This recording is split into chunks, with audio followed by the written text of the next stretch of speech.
शांति। आज 14 अप्रैल 2022 दिन गुरुवार की साकार मुरली।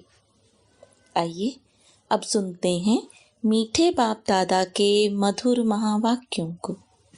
मीठे बच्चे, योग बल से घाटे के खाते को चुकतू कर सुख का खाता जमा करो। व्यापारी बन अपना पूरा हिसाब निकालो। प्रश्न: तुम बच्चों ने बाप से कौन सी प्रतिज्ञा की है? उस प्रतिज्ञा को निभाने का सहज साधन क्या है?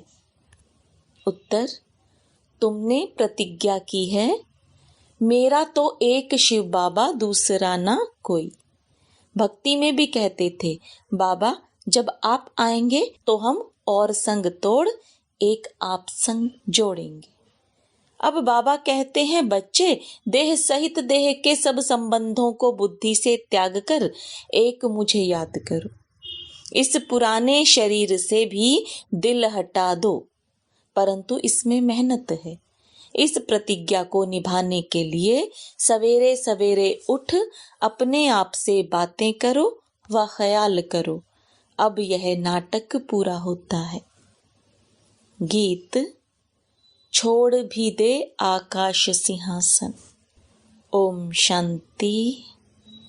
बच्चे पुकारते हैं कि परम धाम से आओ। यह गीत गाया हुआ है पतित मनुष्यों का। वह खुद इनका अर्थ नहीं जानते, पुकारते भी हैं कि पतितों को पावन बनाने आओ, क्योंकि इस समय है रावण राज्य। यह भी बच्चे जानते हैं कि भारत में दैवी श्रेष्ठाचारी राज्य था। अभी तुम श्रेष्ठाचारी बनने का पुरुषार्थ कर रहे हो। बाप कहते हैं, बच्चे अभी तुमको वापस चलना है। पुराना पाप का खाता चुकतू करना है। व्यापारी लोग 12-12 मास पुराना खाता बंद करते हैं, घाटे व फायदे का हिसाब निकालते हैं। अभी तुम बच्चे जानते हो, भारत में हम आधा कल्प फायदे में, आधा कल्प घाटे में रहते हैं। अर्थात आधा कल्प सुख, आधा कल्प दुख पाते हैं। उसमें भी दुख बहुत थोड़ा पाते हैं। जबकि तमो प्रधान अवस्था होती है, व्यभिचारी भक्ति में चले जाते हैं। बाप बैठ बच्चों को समझाते हैं, अब तुमको फायदे में जाना है। घाटे के खाते को अब योग बल से चुकतू करना है। तुम्हारे पापों का खाता अब कटना चाहिए, फिर सुख का खाता जमा होना चाहिए। जितना तुम मुझे याद करेंगे उतना तुम्हारे पापों का खाता भस्म होगा और फिर पवित्र बन गीता का ज्ञान धारण करना है। यहाँ कोई गीता शास्त्र नहीं सुनाते हैं, यह गीता का ज्ञान भगवान ने दिया है। इस समय मनुष्यों की बुद्धि तमो प्रधान होने के कारण बाप को नहीं जानते, इसलिए इनको ऑर्फन्स कहा जाता है। तुम समझाते हो कि भारत पुण्य आत्मा श्रेष्ठाचार्यों की दुनिया थी, जिनों के चित्र भी हैं। भारत सतयुग आदि में बहुत साहूकार था और जो इस्लामी बौद्धी आदि धर्म हैं, आरंभ में होते ही थोड़े हैं। धर्म स्थापक आया, फिर जो भी उस धर्म की आत्माएं हैं वह आती जाती हैं। वह कोई राजाई में नहीं आते, अपने धर्म में आते हैं। जब लाखों करोड़ों की अंदाज में हो जाते हैं तब राजा रानी आदि बनते हैं। यहाँ तुम्हारी तो शुरू से लेकर राजाई चलती है। सतयुग आदि में ही लक्ष्मी नारायण का राज्य था। भारत महान ऊंच था जब श्रेष्ठाचारी था। ऊंचे ते ऊंचा भगवान गाया जाता है, उनको ही ट्रुथ कहते हैं। वह आकर सच्ची नॉलेज देते हैं और सभी बाप के बारे में झूठी ही नॉलेज देते हैं। सभी याद करते हैं ओ गॉड फादर, परंतु फादर को कोई भी जानते नहीं है। कभी तुम पूछो लौकिक फादर को जानते हो तो यह थोड़े ही कहेंगे वह सर्वव्यापी है। फादर माना फादर, फादर से तो वर्षा मिलता है। बाप समझाते हैं, मैं हूं बेहद का रचयिता, मुझे बुलाते ही हैं पतित दुनिया में। प्रलय तो होती नहीं, यह सारी पतित दुनिया है, मुझे तुम बच्चों के लिए आना ही पड़ता है। तुम बच्चों को ही समझाता हूँ। मनुष्य गुरु आदि करते हैं शांति के लिए, परंतु वह सब है भक्ति मार्ग के लिए। हठ योग आदि सिखलाते हैं, उनसे कोई बेहद का वर्षा मिल नहीं सकता। गुरु करते हैं, उनसे अल्पकाल के लिए थोड़ा सुख मिलता है। वह सब है हद का सुख देने वाले। बेहद का बाप है, बेहद का सुख देने वाला। बाप मुक्ति जीवन मुक्ति की सौगात ले आते हैं। सतयुग में सिर्फ एक ही धर्म होता है, यहाँ तो कितने अनेक धर्म हैं। वृद्धि होती ही रहती है। अब फिर इतनी सब आत्माएं वापिस जाएंगी शांति धाम में। यह तुम बच्चों को सृष्टि के आदि मध्य अंत का ज्ञान मिल रहा है। बाप है इस मनुष्य सृष्टि का बीज रूप, उनके पास सारी नॉलेज है। सर्वव्यापी कहने से ज्ञान व भक्ति की कोई बात ठहरती ही नहीं है। भगवान सर्वव्यापी है तो फिर भगवान की भक्ति करने की क्या दरकार है। भक्ति करते हैं परंतु समझते नहीं हैं। पत्थर ठीकर सबकी भक्ति करते रहते हैं। गंगा में कितने स्नान करने जाते हैं। अगर वह पतित पावनी हो तो फिर सबको पावन होना चाहिए। मुक्ति जीवन मुक्ति धाम में जाना चाहिए, लेकिन जाता कोई नहीं है। एक गुरु वापिस जाए तो और फॉलोअर्स को भी ले जाए, लेकिन ना खुद जाते ना फॉलोअर्स को कुछ कह सकते हैं। दे अभिमान में बहुत हैं।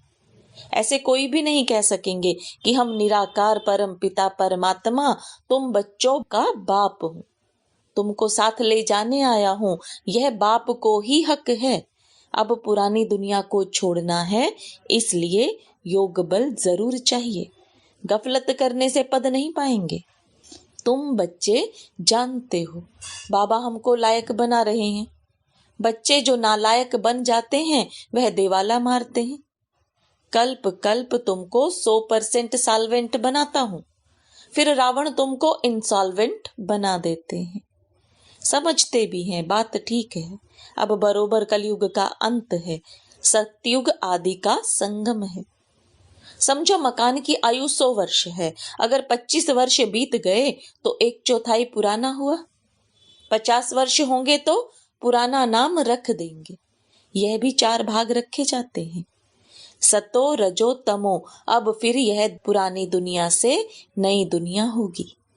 गोया सारी दुनिया को नया जन्म मिलना है। यह पुरानी दुनिया है। बाप कहते हैं अब मैं नया जन्म दे रहा हूं। दुनिया पुराने से नई हो रही है। तुम आए हो राजयोग सीखने। तुम भी जानते हो इस ड्रामा के अंदर हम एक्टर हैं। हम आत्माएं भी शरीर लेकर यहाँ पार्ट बजाने आई हैं। दुनिया में यह कोई नहीं जानता। अपने को एक्टर समझें तो क्रिएटर डायरेक्टर को भी जाने जाएं। कहने मात्र सिर्फ कहते हैं यह कर्म क्षेत्र है, परंतु कब से खेल शुरू हुआ, उनका क्रिएटर कौन है, यह भी नहीं जानते। मनुष्यों को ही जानना चाहिए ना। बाकी यह आपस में लड़ना तो ऑर्फेंस का काम है। देवताओं को ऑर्फेंस नहीं कहेंगे, वहां लड़ाई झगड़ा होता ही नहीं। यहाँ तो देखो बच्चे बाप को भी मार देते हैं। सभी पतित भ्रष्टाचारी हैं, इसलिए दुख देते रहते हैं। आधा कल्प संपूर्ण निर्विकारी देवी देवताओं का राज्य था। अभी तो एक भी संपूर्ण निर्विकारी नहीं है। अभी बाप तुमको श्रीमत देते हैं। यह पुरानी दुनिया खत्म होने वाली है। मैं आया हूं नई दुनिया स्थापन करने। तुम प्रतिज्ञा भी करते हो, बाबा आप आएंगे तो हम और संग तोड़ एक आपके संग जोड़ेंगे। मेरा तो एक बाबा, दूसरा ना कोई। अब बाबा आए हैं, कहते हैं बच्चे देह सहित देह के सभी संबंधों का त्याग कर मुझे याद करो, इसमें ही मेहनत है। कहते हैं बाबा हम जानते हैं यह जो भी मित्र संबंधी आदि हैं यह सब मरे पड़े हैं। यह शरीर भी खत्म हो जाएगा, पुराना है। अब हम पुराना शरीर छोड़ नए में जाएंगे। पुराने शरीर से दिल हट जाती है, अभी हम गए के गए। पुरानी दुनिया भस्म होनी है। बाप समझाते हैं सवेरे उठकर ऐसे ऐसे ख्याल करो, अभी नाटक पूरा होता है, हमको वापिस जाना है। अब एक ही बाप की श्रीमत पर चलना है। अभी नई दुनिया में जाना है, इसलिए जीते जी सबसे बुद्धि योग तोड़ एक से जोड़ना पड़े। इसमें बड़ा अभ्यास चाहिए। अभ्यास के लिए ही बाप कहते हैं सवेरे उठो। दिन में तो शरीर निर्वाह अर्थ कर्म करना है, रात का अभ्यास वृत्ति को पाता है। जितना टाइम मिले बाबा को याद करो। बाबा की याद में तुम कितना भी पैदल करते जाओ, कभी थक नहीं सकते। योग बल की खुशी रहती है। याद का अभ्यास होगा तो कहाँ भी बैठ याद आ जाएगी। खाने पर भी याद में रहना है। फालतू वार्तालाप नहीं चलना चाहिए। बाप की याद से ही विकर्म विनाश होंगे, फिर अंतमति सोगति हो जाएगी। अभी वापिस जाना है। सभी का सदगति दाता, सबको श्रेष्ठाचारी बनाने वाला, शांति देश में ले जाने वाला एक ही बाप है। जन्म जन्मांतर तुमको बाप टीचर गुरु मिले, परंतु वह सब है जिस्मानी। कोई भी देही अभिमानी बनना नहीं सिखलाते हैं। यह तो बेहद का बाप ज्ञान का सागर है। जो भी आत्माएं हैं उनमें संस्कार भरे हुए हैं। फिर शरीर धारण करने से वह इमर्ज होते हैं। अभी तुमको सारे ड्रामा की नॉलेज है, और तो सभी मनुष्य घोर अंधियारे में हैं। गाया भी हुआ है, ज्ञान अंजन सतगुरु दिया। तो ज्ञान अंजन देने वाला ज्ञान सूर्य बाप है। सतयुग को दिन, कलयुग को रात कहा जाता है।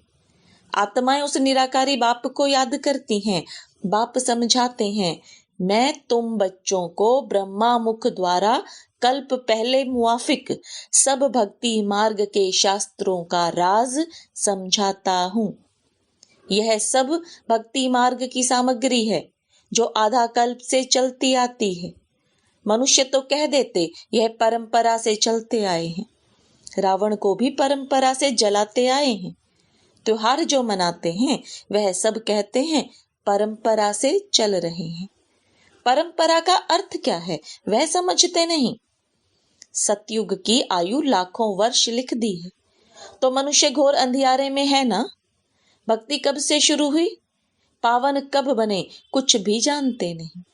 भगवान पतितों को पावन कब बनाने आए। कहते भी हैं क्राइस्ट से 3000 वर्ष पहले स्वर्ग था, परंतु फिर भी अनेक मत हैं ना। कितनी मतें दुनिया में काम कर रही हैं। बाप आकर श्रेष्ठ मत देते हैं। श्रीमत से तुम श्रेष्ठ सो देवता बनते हो। रुद्रमाला भी है। रुद्र भी निराकार भगवान ही ठहरे, वह है श्री श्री। देवताओं को कहेंगे श्री अर्थात श्रेष्ठ। अभी तुम बच्चे जानते हो कि श्री श्री द्वारा श्रेष्ठ दुनिया बनती है। बाप श्री श्री है, श्री बनाने वाला। यह सब बातें याद करनी है, कल्प पहले वाले ही समझेंगे। यह ज्ञान सब धर्म वालों के लिए है। सबको बाप कहते हैं, अपने को आत्मा समझो। बेहद के बाप से कितना सुख मिल रहा है। बेहद का बाप आकर इतने बच्चों को अडॉप्ट करते हैं। यह मुख वंशावली है ना। कितने ढेर बीके हैं जो फिर देवता बनने वाले हैं।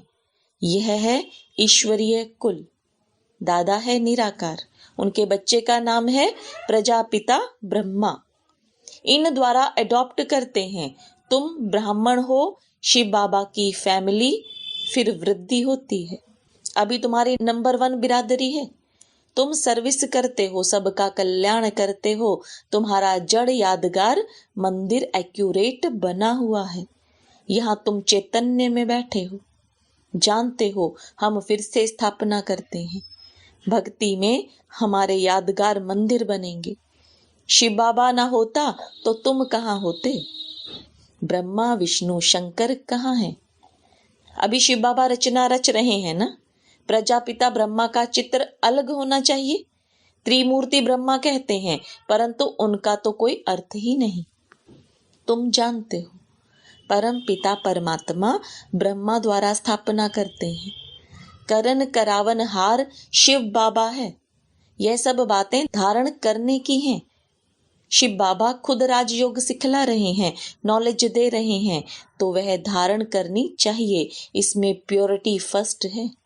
हिम्मत भी दिखानी है। ग्रस्त व्यवहार में रहते पवित्र रह दिखाना है। कोई बच्ची को बचाने के लिए भी स्वयंवर करते हैं, जिसको गंधर्वी विवाह कहते हैं। फिर उसमें भी कोई फेल हो जाते हैं। कोई ऐसे भी होते हैं जो शादी कर फिर पवित्र रहते हैं। पवित्र रह फिर नॉलेज भी लेनी है। धारण कर औरों को भी आप समान बनाकर दिखावें, तब ऊंच पद पा सकेंगे। इस ज्ञान यज्ञ में विघ्न भी बहुत पड़ते हैं। यह तो सब होगा, ड्रामा में नूंद है। कई बच्चियां कहती हैं हमें साहूकारी क्या करनी, इससे तो बर्तन मांजकर रोटी खाना अच्छा है, पवित्र तो रहेंगी। परंतु हिम्मत चाहिए बहुत। अच्छा, मीठे मीठे सिकिलदे बच्चों प्रति माता पिता बाप दादा का याद प्यार और गुड मॉर्निंग।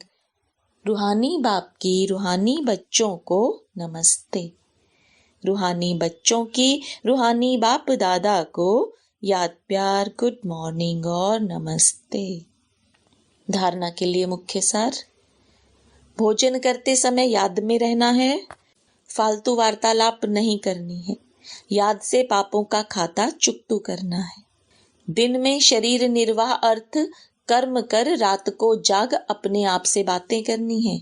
ख्याल करना है कि यह नाटक पूरा हुआ, हम अब वापिस जाते हैं, इसलिए जीते जी ममत्व मिटाना है। वरदान।